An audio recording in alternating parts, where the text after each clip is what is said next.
Capítulo 1. La isla de las almas calladas. El mar se extendía como una piel fría y gris bajo el cielo encapotado. La lancha avanzaba lenta, escupiendo espuma por los costados, mientras los motores gemían con fatiga. Elías se aferraba al borde metálico de la embarcación, con el rostro gélido por el viento salado. A lo lejos, como una aguja rota clavada en el horizonte, emergía la silueta del faro. No es tarde para regresar, gruñó el barquero, un anciano de rostro surcado por arrugas y mirada velada. Esa isla no trae nada bueno. Elías no respondió.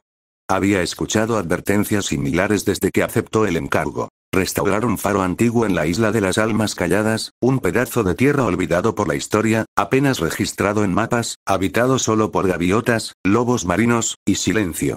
El faro llevaba décadas abandonado, según los registros. Nadie vivía ya allí. Los últimos informes databan de los años 60, cuando el último farero desapareció sin dejar rastro. La isla había sido clausurada desde entonces, como si alguien hubiera querido enterrar sus secretos bajo capas de bruma y polvo. Elías no era supersticioso. Era restaurador de estructuras históricas. Su pasión eran los lugares olvidados, cubiertos de musgo y misterio. Y aquel faro era perfecto. El pago era generoso, y el desafío, aún mayor. Además, necesitaba alejarse del continente, de los recuerdos, del vacío que le había dejado la muerte de su padre 6 meses atrás. La lancha atracó en el viejo muelle de madera, carcomido por el tiempo.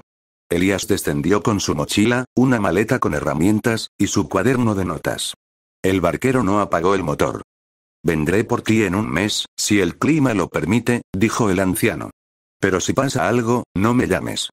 «¿Algo como qué?», preguntó Elías, arqueando una ceja. «La niebla tiene ojos. Y la luz del faro, no está hecha para los hombres». Sin decir más, el barquero se alejó. El sonido del motor se desvaneció poco a poco, hasta quedar solo el bramido del mar y el chillido lejano de una gaviota. Elías suspiró, giró sobre sus talones, y comenzó a caminar. El sendero hacia el faro era estrecho, flanqueado por hierba alta y piedras resbaladizas. A lo lejos, podía verse la torre blanca, descascarada y torcida, como un diente viejo incrustado en el acantilado. La bruma se deslizaba como un animal sobre la tierra, lamiendo sus botas y ocultando los detalles del paisaje. Finalmente, tras 20 minutos de caminata, llegó al pie del faro.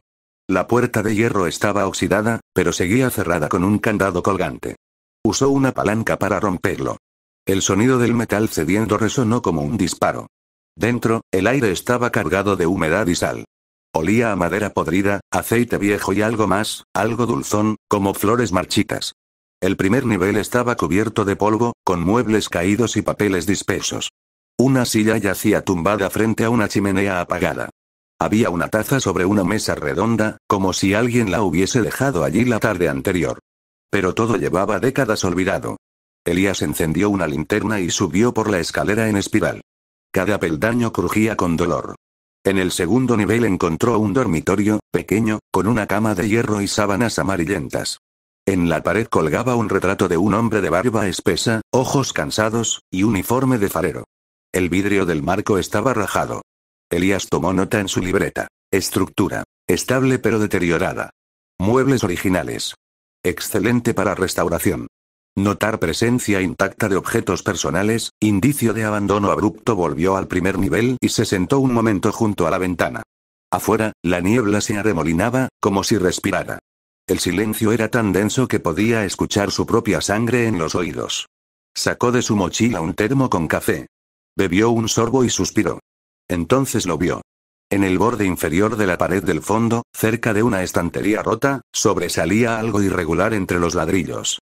Se levantó, curioso, y al examinarlo más de cerca, notó que parte del muro estaba hueca. Golpeó con los nudillos. Sonó a madera detrás del ladrillo. Tomó una palanca y comenzó a desmoronar los ladrillos con cuidado. Uno a uno fueron cediendo, dejando al descubierto una cavidad rectangular. Dentro, envuelto en tela húmeda, yacía un objeto plano, cubierto de cuero ajado y mohoso. Lo sacó con cuidado. Era un libro. Un diario. Las páginas estaban manchadas, algunas apenas legibles, pero la tinta aún se conservaba en gran parte. El nombre estaba escrito en la primera hoja con una caligrafía firme. Abraham Salcedo, farero. Isla de las almas calladas. Año 1892. Elías sintió un escalofrío. Era como si el pasado hubiera extendido la mano desde la tierra, ofreciéndole una confesión olvidada. Se acomodó junto a la chimenea, abrió la primera página, y empezó a leer. Capítulo 2. Entre ruinas y cenizas la tinta, aunque apagada por el tiempo, aún era legible. Las primeras líneas del diario de Abraham Salcedo eran sencillas, casi inocentes. Día 1. He llegado.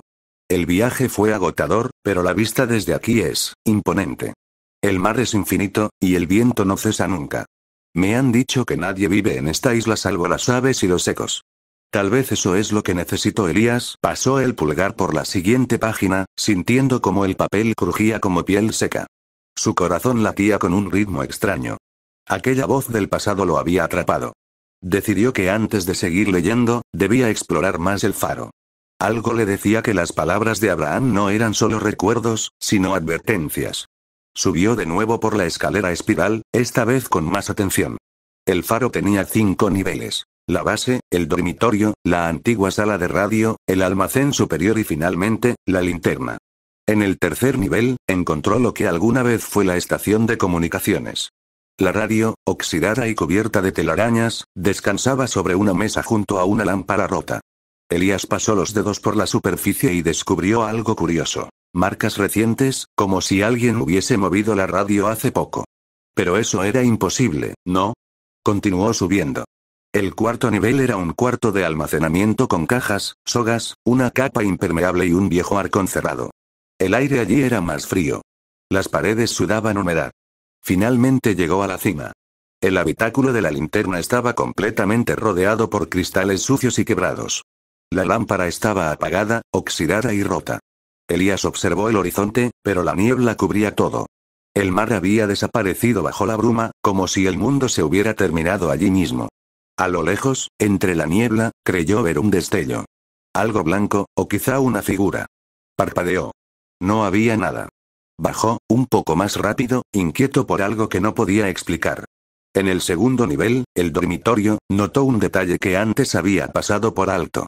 En una esquina, detrás del ropero, la pared tenía una mancha de color diferente. Se acercó, palpó la superficie. Sonaba hueca. Golpeó con cuidado y escuchó un eco sordo. Al tomar una palanca, removió algunos listones podridos. El polvo cayó como ceniza.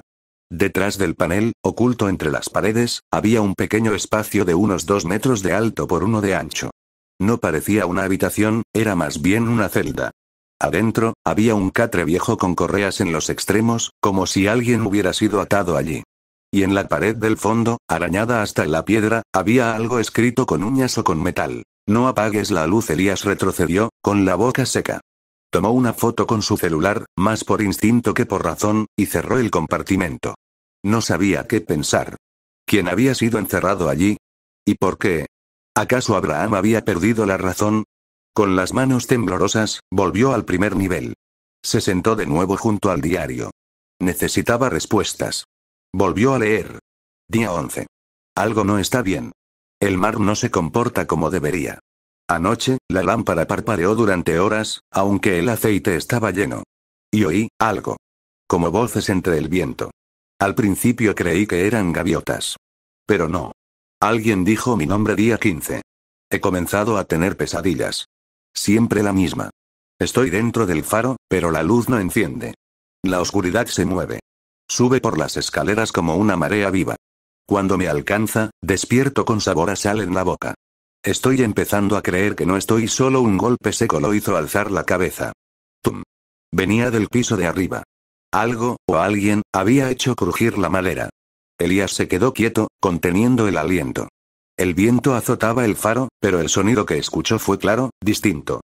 Como una pisada. O una caja movida. Apagó la linterna para no delatarse. El silencio cayó como un manto espeso. Pasaron varios segundos. Nada más. Encendió la linterna otra vez y revisó el pasillo. Vacío. Solo sombras que se estiraban en los rincones. Suspiró. Volvió a mirar el diario. Pero ya no estaba abierto donde lo había dejado. Se había cerrado, y la página en la que se abría ahora era una nueva, que no había visto antes. Y lo más inquietante, la tinta aún parecía húmeda. Día 17. Creo que alguien me observa mientras escribo. Desde el futuro. Desde otro tiempo. No sé cómo explicarlo, pero lo siento. Alguien leerá esto. Alguien estará aquí. Y si es así, no te vayas. La isla ya te eligió. Elías cerró el diario de golpe. Un escalofrío le recorrió la espina dorsal. Afuera, la niebla golpeaba los cristales. Y desde lo alto del faro, algo lo miraba. Capítulo 3. Las primeras entradas. La noche cayó sobre la isla de las almas calladas con una rapidez antinatural. Elías se había quedado dormido en el sillón del primer piso, el diario aún sobre su regazo, sus dedos manchados con el polvo del tiempo. Despertó sobresaltado por un crujido agudo, como madera cediendo bajo peso. Miró alrededor, parpadeando. Todo seguía igual. O al menos, lo parecía. La lámpara de aceite que había encendido antes ahora estaba apagada. Juraba haberla dejado encendida. Miró por la ventana. La bruma cubría todo el terreno como una piel fantasmal. Solo la luz plateada de la luna atravesaba vagamente la neblina. Un silencio total dominaba el ambiente, excepto por un leve goteo, que venía de la escalera. Goteo. Goteo. Goteo. Subió lentamente con la linterna en mano, cada paso temblando bajo su pie. En el segundo nivel, cerca del dormitorio, encontró la fuente del sonido. Una línea de agua bajaba desde el techo, serpenteando por la pared, cayendo con ritmo constante sobre el suelo. La humedad parecía venir de lo más alto. ¿El domo tenía alguna filtración? Miró hacia arriba. No vio nada. Regresó abajo, se envolvió en una manta y encendió una vela, decidido a continuar con la lectura del diario. Necesitaba distraerse, comprender el pasado para enfrentar el presente. Abrió de nuevo el libro, esta vez en la sección que había dejado marcada con una cinta. Día 22. He comenzado a hablar solo. No por soledad, sino por defensa. El silencio aquí pesa. Es como si el faro lo devorara todo. Incluso el pensamiento. Anoche soñé que descendía al sótano y encontraba una puerta de hierro cubierta de algas. Cuando la abrí, vi el fondo del océano. Había ojos mirándome desde la oscuridad. Día 27. Hoy encontré marcas en la arena, cerca del acantilado. Como huellas. Pero eran extrañas, alargadas, con dedos demasiado finos. No vi a nadie. Pero cuando me giré para regresar, sentí que me seguían. Día 30. La lámpara del faro parpadeó de nuevo, sin motivo aparente. Revisé el mecanismo. Perfecto. El aceite, limpio. No había viento. No entiendo qué ocurre, pero cada vez que la luz titila, los susurros regresan. Elías frunció el ceño. Las anotaciones de Abraham se tornaban cada vez más desconcertantes, más paranoicas. Pero eran solo delirios de un hombre aislado, o verdaderas advertencias. Pasó varias páginas, leyendo en voz baja, casi como si temiera despertar algo. Día 36. Vi algo en el mar. Una silueta que no se parecía a ninguna embarcación. Flotaba sin moverse, a pesar del oleaje. Al apuntar la linterna, desapareció. No se hundió, simplemente, se desvaneció. Más tarde, escuché golpes en la puerta. No abrí. Día 40. El faro no es solo un faro. Es una prisión. Una torre construida no para guiar, sino para contener. Alguien me lo susurró anoche. Una voz desde la linterna. Decía, no dejes que la oscuridad entre. Elías cerró el diario un momento. Su pulso se aceleraba. Se acercó a la chimenea e intentó encenderla, pero los leños estaban húmedos, cubiertos de hongos. Optó por la estufa portátil que había traído con él, encendiendo una llama tenue que apenas calentaba el ambiente. Fue entonces cuando lo escuchó. Un golpe, en la puerta del faro. No un golpe de viento ni de ramas. Un golpe seco y firme. Una mano. Toc. Toc. Toc. Su cuerpo se tensó. La vela parpadeó violentamente. Caminó hacia la puerta despacio, con pasos casi imperceptibles. Puso el oído contra la madera. Nada. Inspiró hondo, tragó saliva y abrió la mirilla oxidada. Vacío. Solo la bruma, espesa como leche podrida. Pero algo cambió. El aire tenía un olor distinto, un hedor marino, pútrido. Como algas podridas mezcladas con algo más. Carne mojada. Cerró la mirilla. Regresó al diario, sintiendo que cada página era un paso más profundo en un pozo sin fondo. Retomó la lectura, el corazón golpeando contra sus costillas. Día 48. La voz volvió. Ahora la escucho durante el día. Me habla desde el acantilado. Dice que el mar quiere volver. Que la luz es una herida abierta en el cielo. Dice que si se apaga, ellos vendrán. Día 50. Hoy vi mi reflejo en el cristal del faro y no me reconocí. Mis ojos estaban negros. Como pozos. Mi piel estaba azulada. No sé si fue el reflejo, o si ya me estoy volviendo parte del faro día 52. La lámpara falló. Por unos segundos, y entonces, escuché pasos subiendo la escalera. Lentamente. Uno a uno. Pero cuando salí con el farol, no había nadie. O eso pensé, hasta que vi que alguien había dejado escrito en la pared. La luz no te protegerá por siempre. Elías dejó de leer. Algo se movía en la parte superior del faro. Muy sutilmente. Como un roce de tela, un desplazamiento leve sobre el metal. Tomó su linterna. No podía evitarlo. Necesitaba saber. Subió, piso por piso, sin ver nada fuera de lugar. Llegó al cuarto nivel. Vacío. Luego subió hasta la linterna. La habitación circular estaba más fría que antes. Y en el cristal interior, empañado por la humedad, algo, había escrito con un dedo tembloroso. Tú también escribirás. Capítulo 4. Ruido en la tormenta. El trueno estalló con una violencia que hizo temblar los cimientos del faro. La lluvia caía como si el cielo se estuviera vaciando con furia sobre la isla de las almas calladas. Las gotas golpeaban los cristales con una cadencia irregular, como dedos ansiosos intentando entrar. Elías se había encerrado en el segundo nivel, el dormitorio, con la puerta atrancada y su linterna encendida. El faro entero crujía, como si estuviera vivo y quejándose. Había bajado corriendo desde la linterna tras leer aquellas palabras escritas en el cristal. Tú también escribirás. No era condensación. No era casualidad. Alguien, o algo, lo había escrito con intención. Y él ya no podía seguir negando que no estaba solo en la isla. El diario seguía en sus manos. Lo apretaba como si fuera un amuleto. Como si pudiera protegerlo. Decidió seguir leyendo, porque cada página le daba un indicio de lo que se avecinaba, aunque también lo sumía más profundamente en una oscuridad de la que quizás no podría salir. Día 61. La tormenta lleva días sin cesar. El agua entra por todos los rincones. Hay un susurro constante en los cristales, como un cántico marino, una plegaria. He visto formas entre la lluvia. No son hombres. Caminan de forma irregular.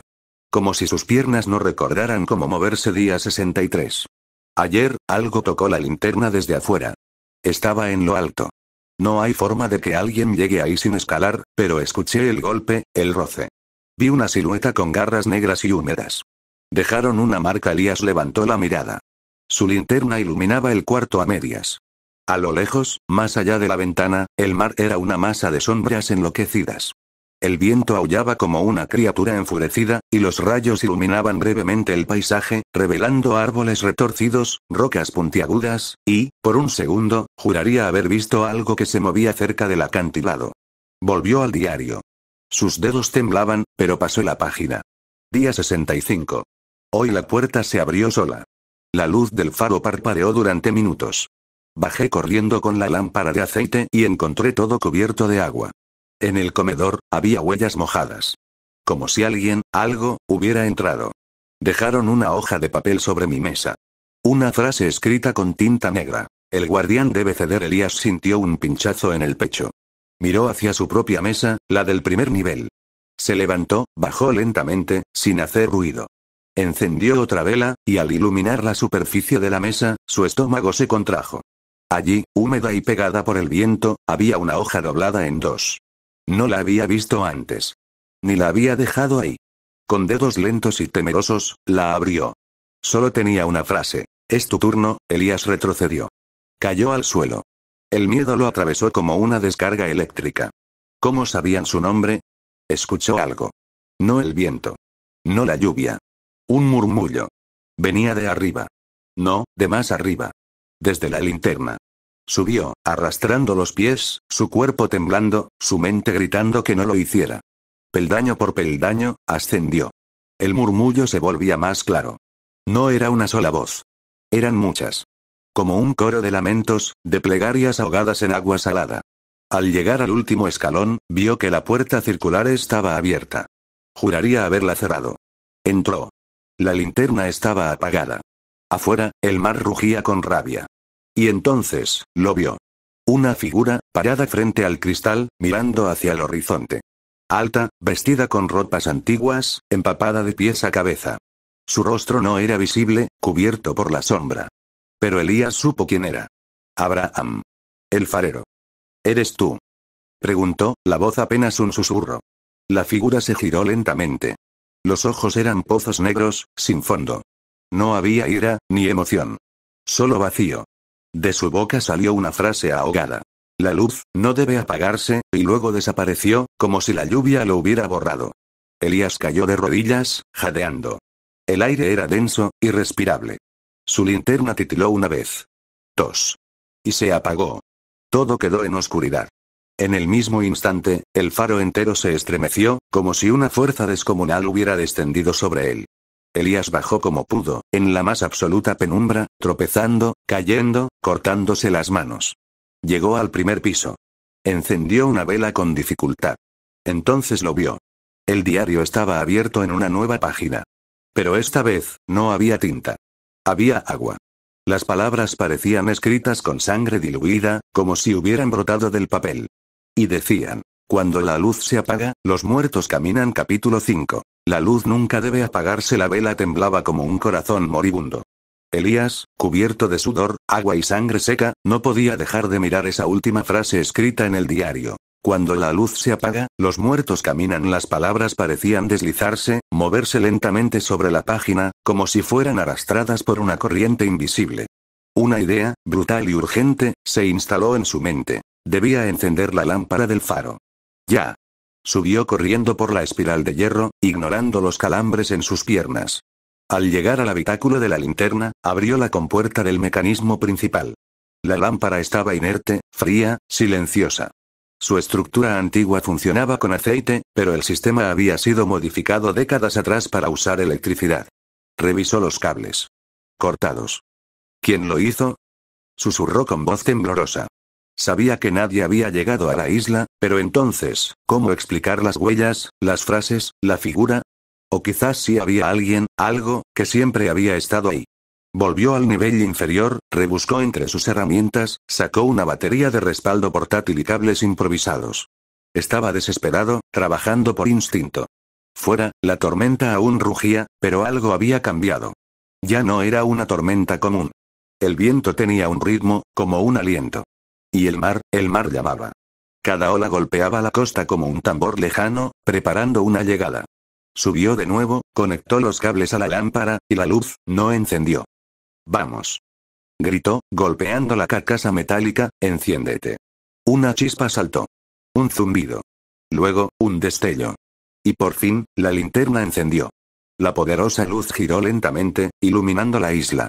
Barrió las rocas, los árboles, el muelle, y allí, en el borde del acantilado, algo se movió. Elías contuvo el aliento. En medio de la lluvia, de pie sobre la tierra mojada, había una figura. No podía distinguir su rostro, pero su postura era antinatural, doblada hacia un lado, como si los huesos se hubieran curvado con el tiempo. Luego apareció otra figura. Y otra. Y otra más. 12 en total. Todas observando el faro, sin moverse, con la lluvia golpeándolas sin que siquiera parpadearan. Algunas tenían ropas antiguas. Otras parecían desnudas. Algunas tenían las bocas abiertas, como gritando, pero sin sonido. Eran los muertos. Los que vinieron cuando la luz se apagó. Los que Abraham había contenido con su vida. Elías bajó como pudo, sintiendo el temblor en sus músculos. Se encerró en el primer nivel, reforzando la puerta con lo que tenía: mesas, clavos, herramientas. Volvió al diario. Había más páginas que no había visto antes. Muchas más. Algunas parecían escritas en distintas tintas, como si hubieran sido añadidas por otras manos, a lo largo de los años. Una página llevaba una advertencia. Cada vez que la luz falla, una grieta se abre. El mar se filtra. Y con él, lo que duerme debajo. Ellos no son fantasmas. Son heraldos. Otra página hablaba del faro como un vigilante, un punto de contención sellado por antiguos rituales. No era un faro cualquiera. Fue construido sobre una grieta marina, una fractura en la corteza donde lo profundo rozaba el mundo humano. Abraham lo supo. Y pagó el precio. Día 80. Ya no como. Ya no duermo. Ya no soy hombre. Soy vigía. La luz es mi alma. Cuando mi cuerpo caiga, otro vendrá. Porque la isla llama. El faro elige. Y el elegido no puede huir. Abraham Salcedo. La luz seguía girando. Elías miró su reflejo en el vidrio de la lámpara. Por un momento, no se reconoció. Sus ojos estaban más oscuros. Hundidos. Sus mejillas, pálidas. Y en su cuello, justo detrás de la oreja, notó algo, una línea azulada, como una vena, o una marca. No recordaba haber